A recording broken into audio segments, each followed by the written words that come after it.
नमस्ते बच्चों।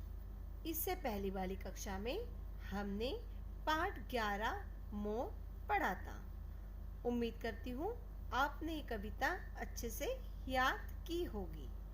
तो चलो बच्चों, आज हम इसके नए शब्द और खालिस्तान सही गलत पढ़ते हैं।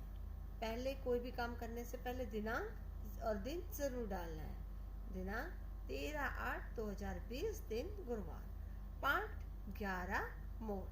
नए शब्द मोर। मोर यानी मयूर।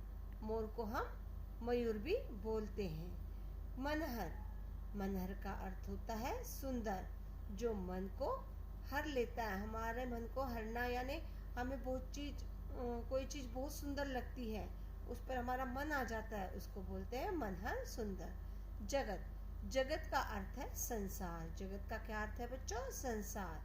भाता। भाता का अर्थ है अच्छा लगता। भाता का अर्थ है अच्छा लगता। ईश्वर। ईश्वर का अर्थ है भगवान। ईश्वर का क्या अर्थ है बच्चों? भगवान। न्यारे। न्यारे का अर्थ है अनोखे। न्यारे का अर्थ है अनोखे, यानी पूरे संसार में कोई ऐसी चीज नहीं है, उस चीज के अलावा कोई और चीज ऐसी नहीं है, उसको बोलते हैं न्यारे, अनोखे। हर्षाता। हर्षाता का अर्थ है खुश होता। अगर किसी बात के लिए या किसी चीज के लिए हमारा मन खुश हो जाता है, उसको बोलते हैं हर्षाता। हमारे मन में हर्ष पैदा होना यानी खुश होना। कोमल। कोमल का अर्थ है मुलायम। धारे। धारे यानी लगाए हुए। धारे यानी लगाए हुए। मोर, मयूर। मनहर का अर्थ है सुंदर। जगत का अर्थ है संसार। भाता का अर्थ है अच्छा लगता। ईश्वर का अर्थ है भगवान। न्यारे का अर्थ है अनोखे। हर्षाता। हर्षाता का अर्थ है खुश होता। कोमल। कोमल का अर्थ है मुलायम। और धारे। धारे का अर्थ है लगाए हुए। बागो। बागो का अर्थ है उपवनो। बागो का अर्थ क्या है बच्चों? उपवनो। अब हम इस पाठ की खालिस्तान पढ़ते हैं। प्रश्न क्रमांक 1, कविता की पंक्तियां पूरी कीजिए। कविता की पंक्तियां पूरी कीजिए। नंबर क, सिर पर मनहर मुकुट लगाया, ईश्वर ने क्या डैश बनाया। सिर पर मनहर मुकुट लगाया, ईश्वर ने क्या डैश बनाया। डैश में क्या आएगा बच्चों? बेकार या खूब? बेकार या खूब? खूब। डैश में कौन सा शब्द आएगा? खूब। सिर पर मनहर मुकुट लगाया, ईश्वर ने क्या खूब बनाया। नंबर ख, बागों में वह नाच दिखाता, सुंदर डैश को फैलाता। सुंदर पंखों को फैलाता। बागों में वह नाच दिखाता, सुंदर पंखों को फैलाता। अब हम देखते हैं प्रश्न क्रमांक 2, नीचे लिखे वाक्यों को पहचान कर सही यानी राइट तथा गलत यानी रॉन्ग का निशान लगाए। नीचे लिखे वाक्यों को पहचान कर सही तथा गलत का निशान लगाए।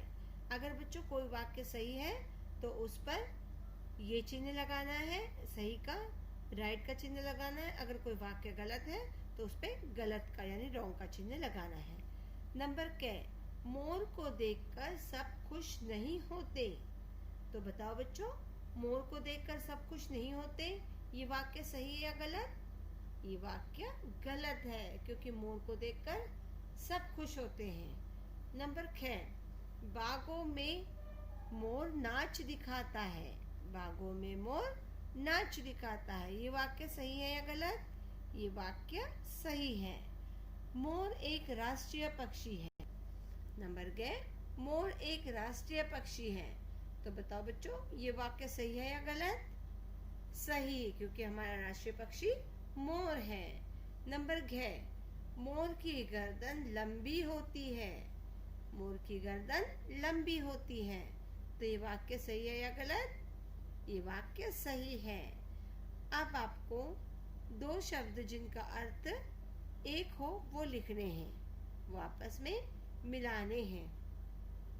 अब हम देखते हैं दो शब्द जिनका अर्थ एक हो उन्हें आपस में मिलाना है। यहाँ रेखा खींचकर उनको मिलाना है। मोर, ईश्वर, जगत। इधर दिया हुआ है संसार, मयूर और भगवान। ये आपको पहले अच्छे से पढ़ना है। मोर का अर्थ क्या है बच्चों? मोर और मयूर एक शब्द है ना। मोर का अर्थ मयूर। ईश्वर, ईश्वर का क्या अर्थ है बच्चों? ईश्वर का अर्थ होता है भगवान। ईश्वर, भगवान एक ही अर्थ के शब्द है। जगत, जगत का क्या अर्थ है बच्चों? जगत, संसार। जगत और संसार एक ही अर्थ वाले शब्द है। इसी तरीके से यहाँ भी दिया हुआ है मनहर, कोमल, बाग। इधर दिए हुए मुलायम, उपवन, सुंदर। मनहर का क्या अर्थ है बच्चों? मनहर यानी सुंदर। मनहर और सुंदर एक अर्थ वाले शब्द हैं। कोमल, कोमल, मुलायम, कोमल, मुलायम। बाग, बाग यानी उपवन। बाग और उपवन एक शब्द है। तो मोर, मयूर, ईश्वर, भगवान, जगत, संसार, मनहर, सुंदर, कोमल, मुलायम, बाग, उपवन। ये सारा काम आपको अपनी कॉपी में करना है और खाली स्थान, सही गलत और ये आपस में मिलाना, ये आपको अपनी पुस्तक में भी करना है और आपकी नोटबुक में भी लिखना है। तो समझ में आया बच्चों?